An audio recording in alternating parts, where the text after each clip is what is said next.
Good morning from Pecan Grove. Today, Danny and I are actively, trying to get this cleaned up.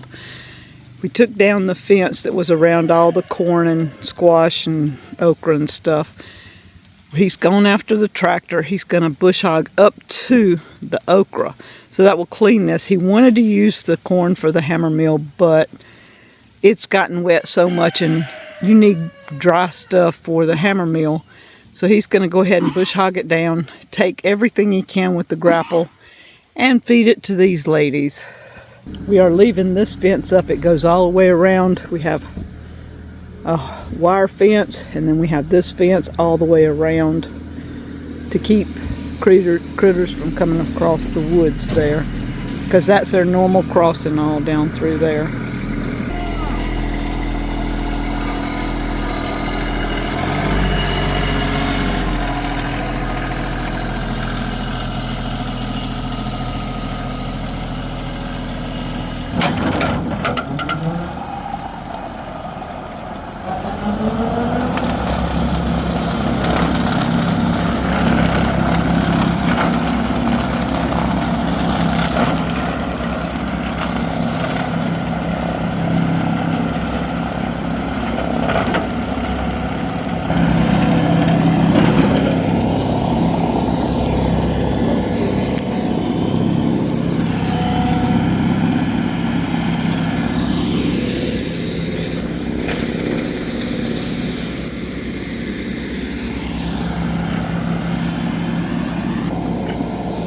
We missed a few Cherokee tan pumpkins here, obviously.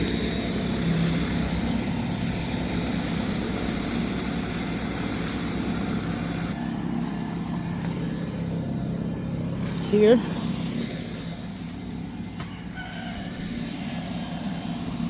Here.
He's in the cab, but I'm not. He's shaking the dirt out of the weeds and the corn stalks that were left. He's going to take that out and feed it to the cows. And I'm fixing to get back in the Kubota and sit. And the sun is out. But we are getting a slight little shower, which is amazing. We need a shower.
Whew.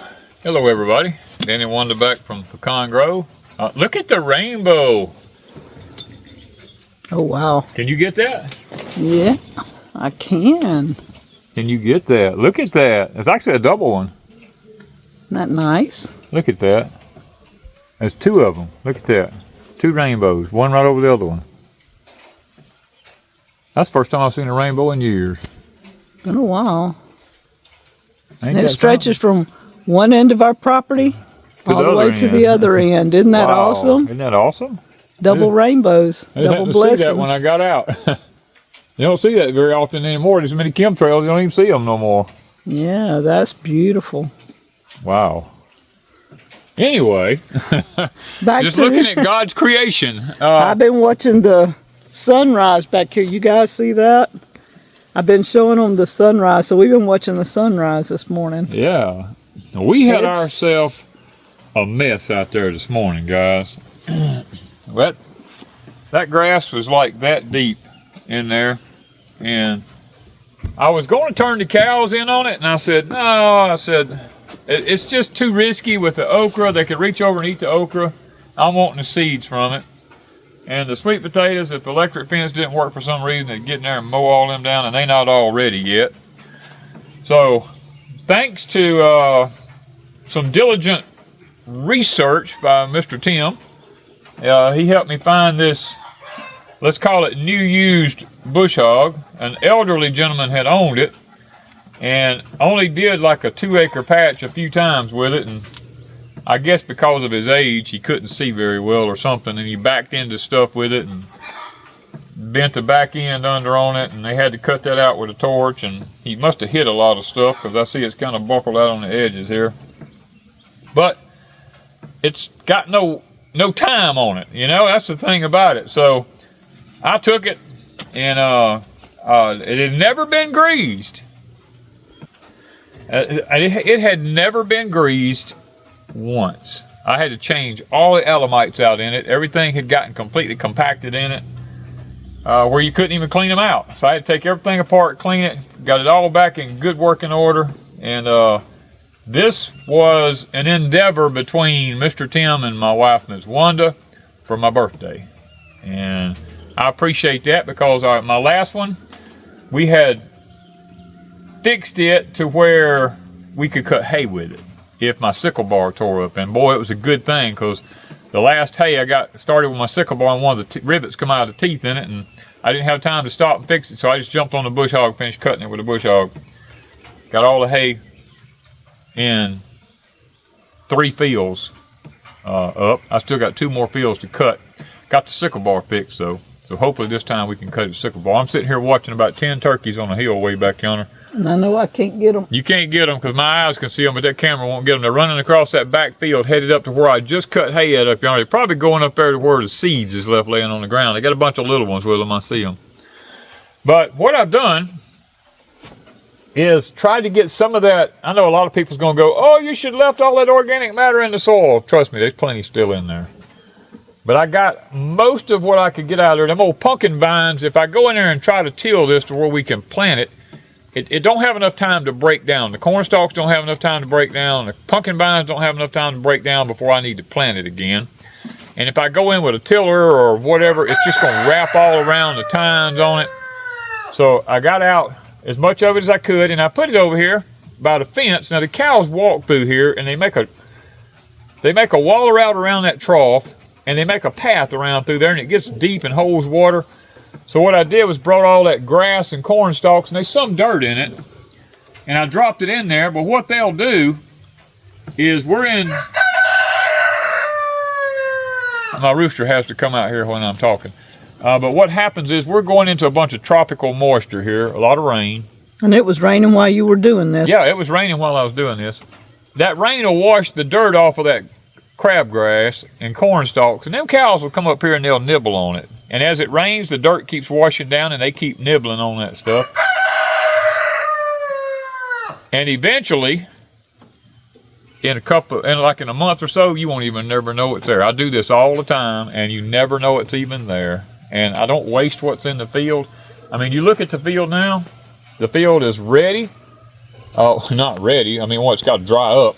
But once it dries up, I can come in here with a subsoiler, and I can subsoil that thing, or chisel plow. Some people call it chisel plow. We call it subsoiling in the South.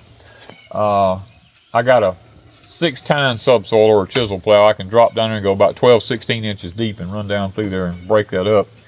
And then I can come in and till right behind it. And we're probably going to plant old-fashioned Mississippi purple hull peas in there. So that's our plan. And 2, it opens up that okra now. That corn's not shading it. The okra's opened up, and it is a lot more vulnerable to the wind, I will say that. But now the sun can get in there to dry the seed pods that I have out, and hopefully go ahead and get them to making seeds as fast as possible so that we can get them off of there before anything actually happens to them. Now, can you believe that cup is actually getting hot in my hand standing here? I mean, feel it. That sun just is that intense. That thing is getting hot. It's crazy because crazy. It was raining. My arm was burning. My arm started burning, and all of a sudden, when I moved my hand on this glass, I was like, "Whoa, wow, that's crazy." That is nuts. While it was raining, I was standing there to start with, and the sun was hot. Yeah. But it was drizzling rain, so I got here and video, but it drizzled the whole time you were doing this cleanup right there. Well, the peanuts is almost gone, guys. The grass has took the peanuts. We might get some, but I bush hogged up right, to the edge of the peanuts, you know. As a matter of fact, some of the peanut limbs was kind of flopping over whenever I was bush hogging, but the okra, yeah, I just want my seed off of it right now. And hopefully we'll be able to get that and have some to sell, maybe. That's the plan, you know. I don't know how that's going to work out, but I had to get out of that sun. Maybe it'll work out for us. You know, we'll be able to get that done. Now, I actually have more equipment coming. Probably by this time next week, I'll be showing y'all another whole piece of equipment that I've purchased. Thank you, Tim, for going and getting that for me. I was baling hay and cutting hay and all that kind of stuff. I didn't have time to just stop what I was doing and take off and go get it. Tim went and got it for me. And he has to work. Of course, he will be off certain days, and the days he's off, he's going to bring it up here to me. And I'm excited to get it because it should make my hay work a lot simpler. And guys, I'm gonna have a bunch of hay equipment that's gonna be ready for sale here. So Ms. Wanda done told me I gotta get rid of some hay equipment. So I've got all this other stuff in now. I got my square balers I'm gonna get rid of. I got my, I actually have an extra square baler to go with it for free, for parts, that I'm gonna get rid of, and maybe some other hay equipment. If this thing I got coming works really, really good, I'm gonna get rid of some more of my hay equipment. So we'll just have to see how it downsize some. We're downsizing. We don't need it. If I got more efficient stuff for me to work by myself and do this by myself, that grapple is a godsend when it comes to doing round bales of hay. I don't even need any help with that. But okay, well, on to the next project, I reckon, and we'll see you guys in the next video. I got some farm-all videos coming up. I got the rear end tore off of it. Hopefully I can get some videos made. I didn't get videos of taking it apart because me and Chris took it apart and it was like 100 degrees out there when we was doing it. But we got it apart. It was so nasty. I got to go to town and get some stuff to work on it with. I got parts ordered from Bosch Tractor Company to go into it. And when we get all this stuff together, I'm going to do a video showing putting it all back together and how it's supposed to happen. Thank you guys. Pecan Grove.